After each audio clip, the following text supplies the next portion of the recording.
makambo sur makambo ya pasi pe mawa ya mokili mawate bandeko nanga koya kolala kolamuka na makambo concernant le prophète Francis Tatou. Bandeko nanga prophète Joel Francis Tatou awa aye na dossier awa aye na makambo bandeko nanga kande boyebi za prophète oyo amonaka nyonso nzamba utilizaka ye penza kande ye moko alobaka na ndenge moko ya kosakana te. Nzamba utilizaka ye na degré ya komonaka ba vision ya kosalaka ba délivrance pe kosalaka ba miracle oto bande komona oto tanga na Bible que Jésus-Christ de Nazareth asala ba miracle et comme pe ba miracle oyo to yelelo komona epai ya prophète Francis Tatou. Bandeko nanga koya kolala kolamuka na ya somo koya kolala kolamuka na ya koyinda koya kolala kolamuka na ya pasi pe mawa concernant le prophète Francis Tatou. Nini ekomelie problème eza nini, dossier eza ndenge nini, situation pe eza ndenge nini, pasteur to prophète Joel Francis Tatou, nini lisusu tu oyo, nini lisusu, parce que la plupart surtout ya bato ba congolais bakomi na bango kobanga soki ka bobeti lisolo ya prophète Joel Francis Tatou, la plupart ya ba congolais bazo banga balobi toboyi na biso tosi tolela ebele tosi toyoka ebele ya toko penza tolingi tovandaka pe kimia yango ba congolais ebele bazolobaka kande boyebi ngai ezalaka nanga mosala na ngai ya koya kopanzaka nteke donc nga soki matière ezali na kolala pete na koya c'est comme ça ya pasi pe mawa pona prophète Joel Francis Tatou kolala kolamukana ya minene kolala kolamukana ya kokamwa kolala kolamukana ya mokili mawate. Bonjour, bonsoir et surtout bon après-midi. Et cela ne dépendra qu'à l'heure à laquelle vous allez nous suivre. Bienvenue, bienvenue surtout sur notre chaîne Ines NM officiel. Bienvenue na balandinyo so yakala. Bienvenue na ba onyo so yasika. Kande tolobaka toujours et encore. Boye imalamu na chaîne Abiso. En tout cas, sous kezamba la liboso et salimi que non oya kokota na chaîne Abiso et Ines NM officiel. Kande tukendaka nango na osenga s'abonner massivement. Tango zo sabona kabongo kobo sana pete koplikaka sur ngonga ya notification. Malamu ngonga wana ezalaka toujours et encore que non à chaque fois que Ines NM officiel akobandotia ka ba vidéo ya sika bokozala directement informé. Vous informer sur notre devoir, oui bien sûr, eza toujours et encore musala na biso ya koyaka ko informer bino, ya koyaka ko panzanteke, ya koyaka pe ko solola na bino poto yebike eza nango musala na biso ya koyaka epai na bino. Lelo to yeli bino lisusu matière kande boyebi Congo na biso eza pays moko ezangaka nango matière te, Congo na biso eza pays moko eyaka toujours na ba matière. Donc soki Congo eyeli biso matière ngana za nani na boya. Matière pe baboya kangote, matière pe bawanga na kangote. Donc soki matière ya sike ezali eza toujours et encore musala nanga ya koyaka epai na bino pona koya ko panzango, pona koya ko solola na bino po boza penza précieux. Epai ya mama Ines NM officiel boza penza précieux epai nanga soki matière ezali na yebike communauté nanga ezali il faut na kende ko panza matière. Toyaki kolala ka boye allez prophète Francis Joel Tatou aye lisusu kandenge asalaka ya toroyo eye somo. Alors na boyi koloba ibele na ko préférer na tikela bino bolanda nanu bino moko na matoi na bino boyoka makambo ye moko aye koloba parce que na boyi ezala te que non mama Ines NM officiel ye mto ayebisaki biso nga na yebisi mutu te mais na ko préférer penza mutu na mutu afunga matoi na yo mutu na mutu ayoka nini ezoleka na kote ya prophète Joel Francis Tatou makambo ye moko azoloba awa makambo ya koyinda ya kobeba makambo ya somo makambo penza ya pasi pe mawa. Tolanda la famille en tout cas tozo zonga sima pona komeka koya kosala analyse kandenge esengeli. Tolanda et on se retrouve juste après. Hier, je faisais rire à Maman Simiane. J'étais dans l'avion. Moi, bizarrement, ma SIM SFR ne marche pas en Belgique. Donc, quand je suis en Belgique, j'ai toujours quelqu'un qui me partage la connexion. Alors, j'arrive dans l'avion, je m'assois. Donc, je suis déconnecté de la Wi-Fi de l'aéroport. Je m'assois, je vais communiquer avec les gens comment. À cause de la neige sur la piste, il était impossible de décoller directement. On a fait presque 1h, 1h30. On avançait, on attendait, on avançait, on attendait. Alors je me suis assis. J'ai dit, hey Seigneur, on est en plein Anouka. J'ai dit, j'ai besoin de la Wi-Fi ici. J'ai mis la Wi-Fi. J'ai mis Wi-Fi. J'ai vu qu'il y a des gens dans l'avion qui avaient des Wi-Fi allumés. Et je me suis rappelé que je suis voyant. Mon père. J'ai dit, je me suis rappelé que je suis voyant. Et je dis, qu'est-ce qui m'empêchera d'avoir le mot de passe de quelqu'un de son Wi-Fi? Aïe, aïe, aïe, aïe, aïe. Je dis, qu'est-ce qui m'empêcherait de regarder le mot de passe? Et le mot de passe, c'est plus de 8 chiffres, vous le savez. Et j'ai vu un iPhone, c'est B ou T comme ça. J'ai cliqué, j'ai vu, on me demande le mot de passe. Et je suis allé en esprit dans le téléphone de la personne. Et j'ai vu 9 chiffres. Et j'ai commencé à taper comme je voyais. J'ai tapé. Quand j'ai terminé, j'ai cliqué, je me suis connecté. Maman m'a dit, mais tu me parles comment? Tu es sûr? J'ai vu en esprit le numéro de code. Bon, maintenant je vais aller chez toi. Avance, prophète. Hier, je faisais rire à maman Simiane. J'étais dans l'avion. Moi, bizarrement, ma SIM SFR ne marche pas en Belgique. Donc quand je suis en Belgique, j'ai toujours quelqu'un qui me partage la connexion. Alors j'arrive dans l'avion, je m'assois, donc je suis déconnecté de la Wi-Fi de l'aéroport. Je m'assois, je vais communiquer avec les gens comment. À cause de la neige sur la piste, il était impossible de décoller directement. On a fait presque 1h, 1h30. On avançait, on attendait, on avançait, on attendait. Alors je me suis assis. J'ai dit, hey Seigneur, on est en plein Anouka. J'ai dit, j'ai besoin de la Wi-Fi ici. J'ai mis la Wi-Fi. J'ai mis Wi-Fi. J'ai vu qu'il y a des gens dans l'avion qui avaient des Wi-Fi allumés. Et je me suis rappelé que je suis voyant. Mon père. J'ai dit, je me suis rappelé que je suis voyant. Et je dis, qu'est-ce qui m'empêchera d'avoir le mot de passe de quelqu'un de son Wi-Fi? Aïe, aïe, aïe, aïe, aïe. Je dis, qu'est-ce qui m'empêcherait de regarder le mot de passe? Et le mot de passe, c'est plus de 8 chiffres, vous le savez. Et j'ai vu un iPhone, c'est B ou T comme ça. J'ai cliqué, j'ai vu, on me demande le mot de passe.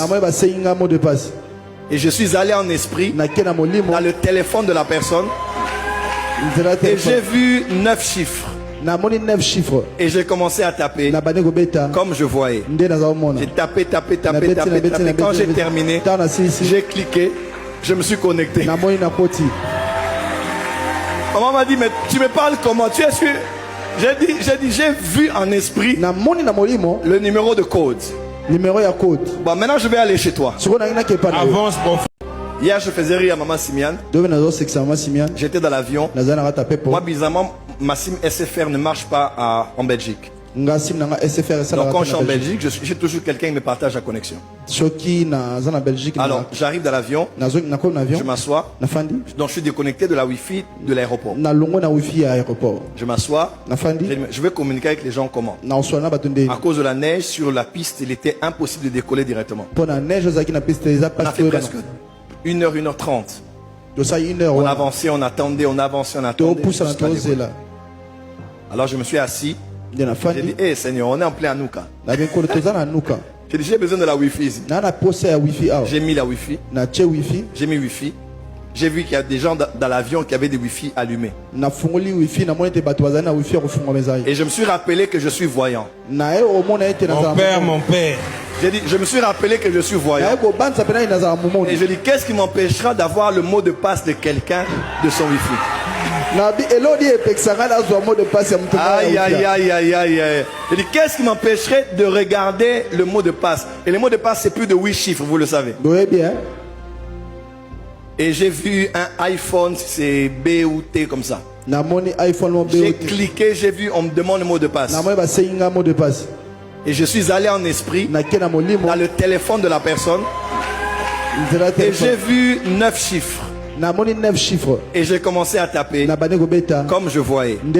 J'ai tapé. Quand j'ai terminé, j'ai cliqué, je me suis connecté. Namoni na koti. Maman m'a dit, mais tu me parles comment? Tu es sûr? J'ai vu en esprit le numéro de code. Numéro ya code. Bon, maintenant je vais aller chez toi. Avance, prophète. Yo, Zambe la lola, elobi ata pasteur Mike Kalamba ya lobi. Il a tapé. Bandeko nanga moya koganga ezate. Naza musala. Naza na musala matière ekotaki matière oyo. Eza matière moko ekotaki depuis dimanche. Malheureusement, nazaki na tante. Donc, lelo oyo, eza kaka comme naza na musala. Naza na air nanga ya repos. Na lobi, na ya nano. To solo na makambo oyo. Bandeko. Na boy nanga koloba ezala teke na mama Inès yo pe komi ko juger bato na lobaka toujours nga naza nani po kena ya ko juger baninga nga pe naza musumuke naza na oyo yanga ya mabe o na salaka o na singaka chaque jour bolimbisi pa ya nzambe alors naza nani po na ko ya ko juger mais nalingi ka to sala analyse biso nyonso na makambo oyo le prophète de la nation prophète Francis Joël Tato makambo oya miracle esalamaki ye asambeli nzamba apesi ye code ya wifi pour que azala connecté la famille boyebisanga nano ezaka saint esprit ezaka molimo santu oyo biso tobelelaka nzambe oyo tosambelaka nzambe ya ordre nzambe ya désordre te ezaka nzambe oyo ayebisaka biso totambola na kobanga ye totambola na sanctification parce que tant que toloba déjà makambo ya kotambola na sanctification kimoyibi eza mabe kokanisila na bambe eza mabe kotonga bato eza mabe koloba lokuta eza mabe koloba mabe mpona baninga mosusu eza mabe donc bamabe eza ebele boyebisanga nano la famille oyo penza prophète de la nation Francis Joël Tato selon ba témoignage apesi ke asambelaki miracle nzambe apesi ye mot de passe ya wifi parce que tango toloba déjà mot de passe ya wifi la famille soyons clairs et justes et honnêtes batu o bafutelaka wifi bayebi wifi ezalaka ofele te wifi ezalaka kofuta moi personnellement na utilisaka wifi na ndako chaque fin de mois tofutaka wifi eyaka ya moins cher te eyaka ya ofele te wifi partout ata soki boke na ba place publique wifi ezali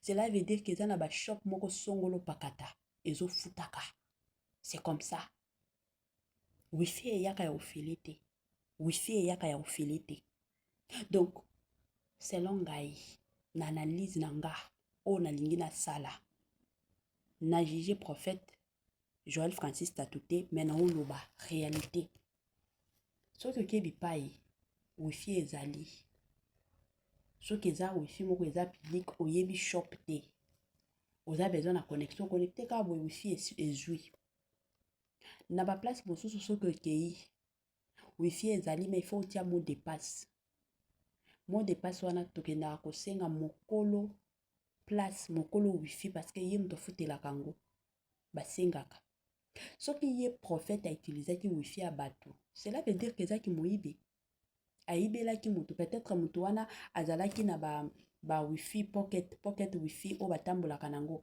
ezalaka nini kombo modem yango bando tambola nango na poche ba modem wana pe ezalaka na limite ya ba wifi eza ba wifi te ke non neti ba wifi neti ba biso neti nga na ndako na ngai ezalaka nini wifi moko eza limité te donc eza wifi moko ti fin du mois bokende nango soki bofutu te bakati mais ba modem wana ezalaka ba wifi moko bosombi soki ezalaka mingi ba giga omona soki eza ebele 20 giga soki moto asombaki na ye ba giga na ye neti ba biso oyo tosalaka bémission parce que ndenge naza boye soki nazo voyager na kozala besoin na modem mpona ba wifi mpona kobanda otiaka ba video na nga c'est comme ça alors imaginez moto atiaki déjà ba wifi na ye asi akalkile na ye ke bisika nazokende na koutilize wifi songolo pakata mais boya komata avion moko na prophète ya lobi ke asambelaki nzambe apesa ye wifi la famille mosusu totika kokosela Saint-Esprit C'est de la même façon na batu o bakenda kobeta banamba. Donc soki mutu azokende obeta namba parce que toyebi ke na Bible epekisa biso baje hasard. Bible epekisa biso ba o batangaka Bible ezalaka contre baje hasard. Donc ti batu o bakenda kobeta o nake kobeta banamba, nake kobeta baloto, Bible ezalaka contre biloko wana. Donc cela veut dire que yena église na yesu ki mutu azana besoin kokende kobeta loto, azana besoin kokende kobeta banamba, ba kokende na église na ye ya kopesa bango ba numéro.